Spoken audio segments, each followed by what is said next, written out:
اسیروں کو یہاں لاؤ, پہلے میری بیعت کرنی ہوگی پھر انہیں لے جا سکتے ہو. ناظرین, برناد یہ کہتا ہے سلطان نور الدین سے. سلطان نور الدین کہتے ہیں کہ تمہارے اوپر مجھے اعتماد نہیں, اسیروں کو یہاں لانا ہوگا, ان کی جانوں کی فکر ہے مجھے, ورنہ کوئی معاہدہ نہیں ہوگا. ناظرین, برناد یہ کہتا ہے کہ لے آؤ اسیروں کو. ناظرین, اس کے بعد صلیبی سپاہی جانے لگتے ہیں. ناظرین, اس کے بعد ہمیں منظر تبدیل کر کے عصمت خاتون اور باقی تمام خواتین دکھائی جاتی ہیں. عصمت خاتون کہتی ہے کہ ہمیں مارنے کے لیے دیا گیا وقت پورا ہو گیا, ابھی تک کوئی پیش رفت نہیں ہوئی. اس کے جواب میں ملکہ خاتون کہتی ہے کہ سلطان نور الدین ضرور کوئی اقدامات کر رہے ہوں گے, یہ خاموشی مجھے بالکل پسند نہیں. ناظرین, اس کے بعد ہمیں دکھایا جاتا ہے کہ صلیبی سپاہی اس کمرے میں آتے ہیں اور کہتے ہیں کہ لے چلو لے چلو. کمانڈر کہہ رہا ہوتا ہے کہ لے چلو انہیں. ناظرین, اس پر سریا کہتی ہے کہ کہاں لے جا رہے ہو میں, جو اب خود دیکھ لو گے تم لوگ سب. ناظرین, صلیبی کمانڈر انہیں کہتا ہے. ناظرین, اس پر صلاح الدین کی بہن کہتی ہے کہ قتل کرنے کے لیے لے جا رہے ہو ہم سب کو. اس پر صلیبی سپاہی کہتا ہے کہ سب کو لے چلو. ناظرین, اس کے ساتھ وہ ان سب کو لے جا رہے ہوتے ہیں. ناظرین, اس کے بعد دوبارہ منظر تبدیل کر کے ہمیں محل کے باہر کا منظر دکھایا جاتا ہے, جہاں پر ایک صلیبی جھنڈا لیے ٹھہرا ہوتا ہے اور وہاں پر تمام اسیروں کو لایا جا رہا ہوتا ہے. سلطان نور الدین ان اسیروں کو دیکھ کر اشک بار ہو جاتے ہیں اور وہاں پر اسیروں کو دکھایا جاتا ہے جو کہ آ رہے ہوتے ہیں. ناظرین, اس کے بعد ہمیں صلاح الدین دکھایا جاتا ہے جو کہ کہتا ہے کہ تیار ہو جاؤ, اب حملہ کرنے کا وقت ہے. ناظرین, پھر سے ہمیں نور الدین دکھایا جاتا ہے جو کہ برنارد کی طرف دیکھ رہا ہوتا ہے اور پھر وہ آگے بڑھتا ہے تو برنارد کا سپاہی نور الدین کے گلے پر تلوار رکھ لیتا ہے اور کہتا ہے کہ اتنی جلدی بھی نہیں سلطان نور الدین, پہلے معاہدہ ہوگا پھر ہم اکٹھے ہو سکتے ہیں. پہلے جھنڈے کو چوم کر بیعت کرو, سب کو صحیح سلامت دیکھ چکے ہو تم. ناظرین, اس پر ملکہ خاتون کہتی ہے کہ اس کا کیا مطلب, بیعت کرنا قبول کر لیا, اگر ہماری زندگیوں کی خاطر ہے تو نہ کرے سلطان محترم. وزیر کہتا ہے کہ آپ کو ذلت میں دیکھنا ہمارے لیے موت سے بھی بدتر ہوگا, ہمیں مرنے دے سلطان من.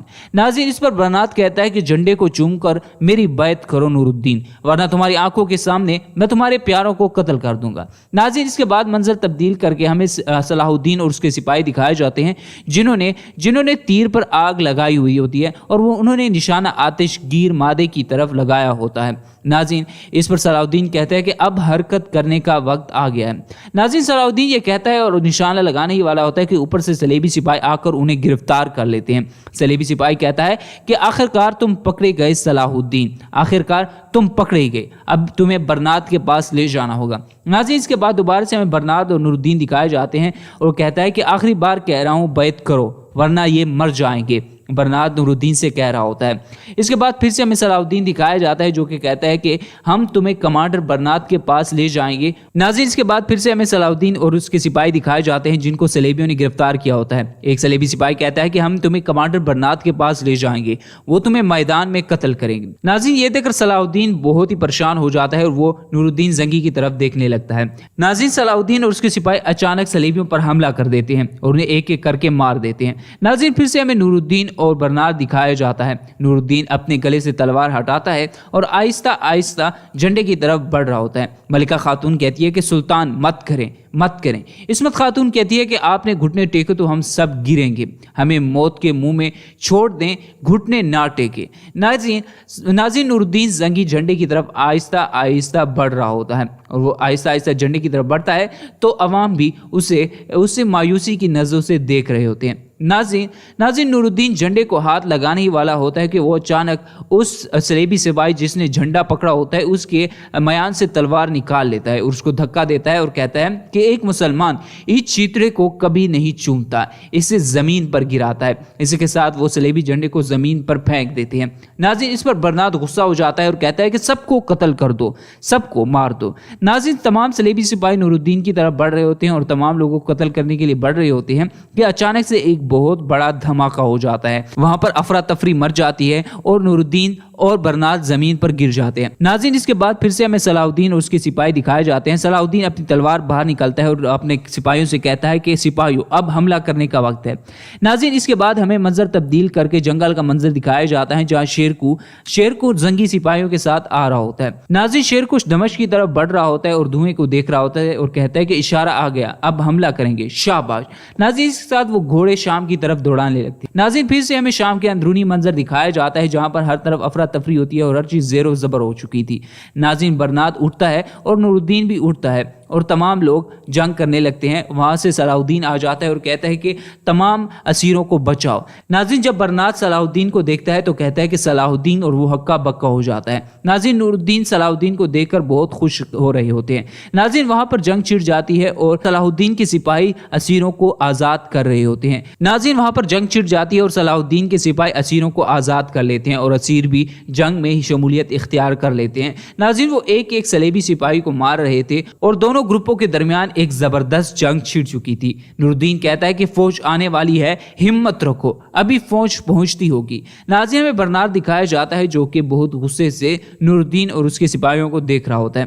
ناظرین پھر سے ہمیں شام کے باہر کا منظر دکھایا جاتا ہے جہاں پر شیر کو شام کی طرف بڑھ رہا ہوتا ہے۔ وہ بڑھ ہی رہا ہوتا ہے کہ اس کے راستے میں مودود آ جاتا ہے۔ ناظرین جب مودود کو شیر کو دیکھتا ہے تو کہتا ہے کہ شہزادہ مودود اس پر صلیبی فوج کے ساتھ آیا ہوتا ہے، یعنی کہ اس نے صلیبی فوج کے ساتھ اتحاد کیا ہوتا ہے۔ ناظرین پھر سے ہمیں شام کا اندرونی منظر دکھایا جاتا ہے جہاں پر جنگ شروع ہوتی ہے اور وزیر سلطان نور الدین سے کہتا ہے کہ سلطان من فوج ابھی تک نہیں آئی، اب ہم کیا کریں گے؟ ناظرین اس کی دیکھا دیکھی عصمت خاتون بھی کہتی ہے کہ اس طرح ہم باہر نہیں نکل سکیں گے سلطان محترم۔ ناظرین اس پر سلطان نور الدین کہتا ہے کہ دروازے کی طرف جائیں گے، چلو ملکہ۔ ناظرین سلطان نور الدین سب کو لے کر دروازے کی طرف بڑھنے لگتے ہیں۔ ناظرین اس کے بعد ہمیں صلاح الدین اور اس کے سپاہی دکھائے جاتے ہیں جو کہ صلیبیوں کے مد مقابل ہوتے ہیں۔ صلاح الدین تمام صلیبیوں کو موت کے گھاٹ اتارنے کے بعد کہتا ہے کہ وہ شہر کے چاروں طرف ہوں گے۔ سوریا کہتی ہے کہ فوج کہاں ہے، کوئی گڑبڑ ہوگی، دروازے کی طرف چلیں، صلاح الدین کہتا ہے۔ ناظرین اس پر برنات کہتا ہے کہ کسی کو زندہ نہ چھوڑنا، فوراً ان کے پیچھے جاؤ۔ ناظرین صلیبی سپاہی صلاح الدین اور اس کے سپاہیوں کے پیچھے بھاگنے لگتے ہیں۔ ناظرین اس کے بعد ہمیں شام کا بیرونی منظر دکھایا جاتا ہے جہاں پر شیر کو مودود سے کہتا ہے کہ صلیبیوں کے ساتھ اتحاد کر کے تم ہمارے خلاف کیسے آ سکتے ہو؟ ہمیں شام دمشق پر حملہ کرنا ہے، انتظار کر رہے ہیں وہ ہمارے راستے سے ہٹ جاؤ۔ مودود جواب میں کہتا ہے کہ ہٹ جاؤ راستے سے، تم کہیں حملہ نہیں کر سکتے، شام دمشق میں حاصل کروں گا۔ ناظرین اس کے بعد شیر کو دکھایا جاتا ہے جو کہ بہت غصہ ہوتا ہے مودود پر۔ ناظرین اس کے بعد منظر تبدیل کر کے ہمیں پھر سے شام کا اندرونی منظر دکھایا جاتا ہے جہاں پر نور الدین اسیروں کو لے جا رہے ہوتے ہیں۔ ناظرین رستے میں آنے والے صلیبی سپاہیوں کو وہ ایک ایک کر کے مار رہے ہوتے ہیں۔ ناظرین اس پر عصمت خاتون کہتی ہے کہ فوج نے ابھی تک حملہ نہیں کیا، فوج نہ آئی تو؟ اس پر نور الدین کہتا ہے کہ آئے گی، اب دروازے سے باہر نکل کر فوج کا استقبال کرتے ہیں، چلو شاباش۔ ناظرین اس ساتھ وہ تمام لوگ دروازے کی طرف بڑھنے لگتے ہیں۔ ناظرین پھر سے ہمیں صلاح الدین دکھایا جاتا ہے جو کہ ایک ایک صلیبی سپاہیوں کا مقابلہ کر رہا ہوتا ہے اور آنے والی رکاوٹوں کو ہٹا رہے ہوتے ہیں۔ ناظرین اس پر سوریا کہتی ہے کہ فوج ابھی تک نہیں آئی، اگر وہ لوگ نہ آئے تو ہمارا لاحل عمل کیا ہوگا؟ اس پر صلاح الدین کہتے ہیں کہ وہ آئیں گے، یقیناً دروازے کی طرف جاتے ہیں۔ ادریس بوزوک ابراہیم تم لوگ سوریا رابعہ کو صحیح سلامت یہاں سے باہر نکالو۔ اس پر رابعہ کہتی ہے کہ ہم بھی جنگ کریں گے بھائی جان، آپ کو تنہا نہیں چھوڑیں گے۔ اس پر صلاح الدین کہتا ہے کہ ہم تمہارے لیے یہاں ہیں، دراصل تمہیں صحیح سلامت یہاں سے باہر نکلنا ضروری ہے، ہم ان سے نبٹیں گے، اطمینان رکھو، شاباش، دروازے کی طرف چلو۔ ناظرین اس ساتھ وہ اب دو گروپوں میں تقسیم ہو جاتے ہیں، ان کے راستے تبدیل ہو جاتے ہیں۔ ناظرین صلاح الدین آگے کی طرف بڑھ رہا ہوتا ہے کہ راستے میں صلیبی سپاہی آ جاتے ہیں اور وہ کہتے ہیں کہ یہاں ہے وہ۔ ناظرین اس کے ساتھ دونوں گروپوں کے درمیان ایک زبردست جنگ شروع ہو جاتی ہے۔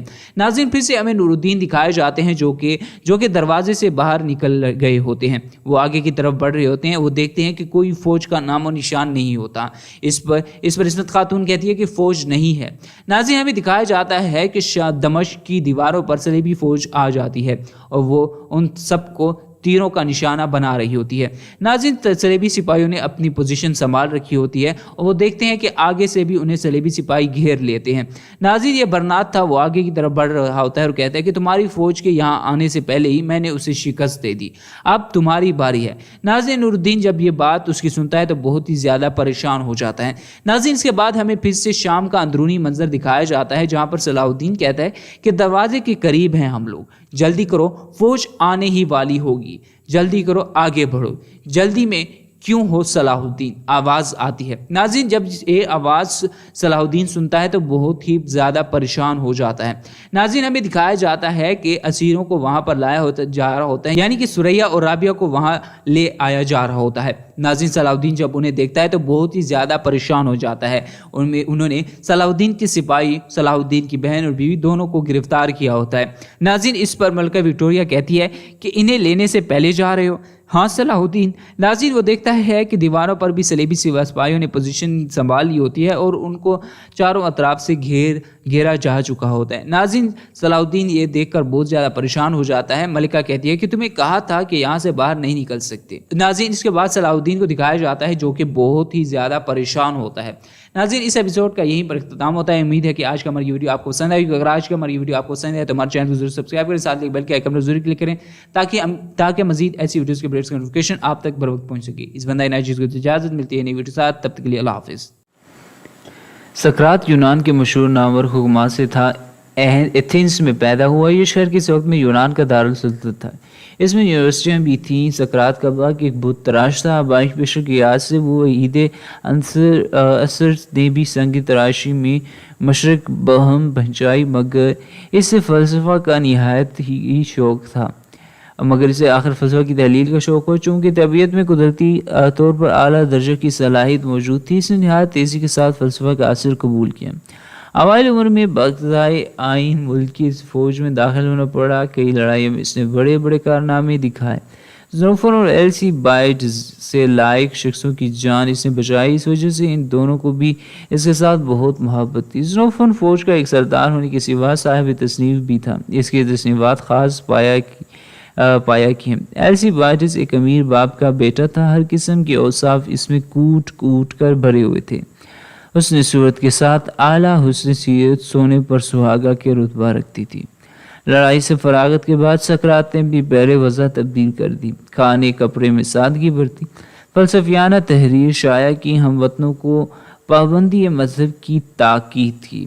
رفتہ رفتہ حکیموں کی ایک کثیر جماعت اس کے خیالات سے فائدہ اٹھانے لگی۔ پڑھنے پڑھانے کا سلسلہ جاری ہوا۔ مختلف باغوں اور دریاؤں کے کناروں پر اب یہ اپنے شاگردوں کو حکمت فلسفہ کے نازک مسئلے سمجھایا کرتا۔ یہ طبیعت کا بہت آزاد تھا اور انتہائی درجہ کا خوش تقریر بھی۔ اس کی فلسفیانہ نکتہ سخیاں آخر میں اس کے ہموطنوں کے لیے رشک و حسد کا باعث بنی۔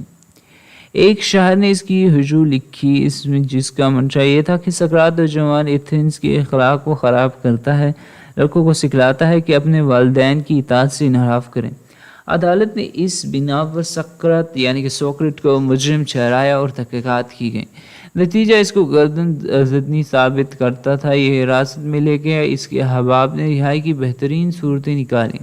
خود داروغہ جیل اس کے بھاگنے جانے پر راضی ہو، مگر سقراط کو جس وقت اس ارادے کی خبر دی گئی، اس نے اختلاف کیا اور نہایت استقلال سے بات کی کہ میں موت سے بھاگنا نہیں چاہتا۔ جیل میں اسے زہر کا پیالہ دیا گیا، اس نے بے تکلفی سے اپنے ہونٹوں سے لگایا اور اپنی جان دے دی۔ سقراط کے خون ناحق سے اہل ایتھنز کو بعد میں سخت پشیمانی ہوئی، اس کے دشمن کو نہایت ذلت کے ساتھ اپنی نالائکی کے خمیازے کھینچنے پڑے۔ سقراط کی سوانح عمری زنوفون اور افلاطون نامی اس کے شاگردوں نے لکھی۔ ان دونوں نے اس کے اقوال کی علیحدہ علیحدہ ترتیب دی ہے جو واقعی دیکھنے کے لائق ہے۔ سقراط نے شادی بھی کی تھی، اس کی بیوی بہت ہی بد مزاج تھی اور نالائق تھی۔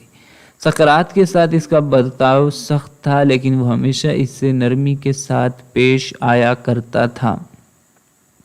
اس نے اپنی بیوی کی بدمزاجی سے فائدہ اٹھایا، اس کی کچی پکی سہ لینے سے یہ انتہائی درجہ کا برداشت کا خوگر ہو گیا۔ 470 برس بیشتر حضرت عیسیٰ کے پیدا ہوا اور 399 برس قبل وفات پائی۔ سقراط کی رائے موجودہ وقت کسی آنے والے دن کی امید پر رائے گاہ کر دینا بڑی غلطی ہے۔ وہ کسی چیز کا پس اندازہ کرنا اس لیے سرے سے فضول سمجھتا ہے۔ اقتصاب علم کے لیے اس کے خیال میں کسی وقت خاص تاکید قید نہیں ہے۔ عمر کا ہر انسان کی معلومات کو ترقی دے سکتا ہے۔ اس کی رائے میں قطب بینی ایک عیش ہے جو ہر شخص کا اختیاری امر ہے۔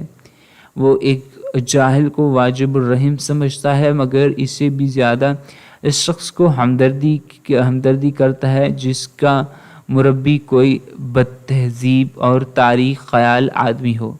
وہ کہتا ہے کہ عالی ظرف کی پہچان یہ ہے کہ دشمن کے ساتھ بھی معزز برتاؤ ہو، زیادہ سے زیادہ کوششیں اس کی یہی تک محدود ہوں گی کہ دشمن کو تکلیف دینے سے محفوظ رہ سکے۔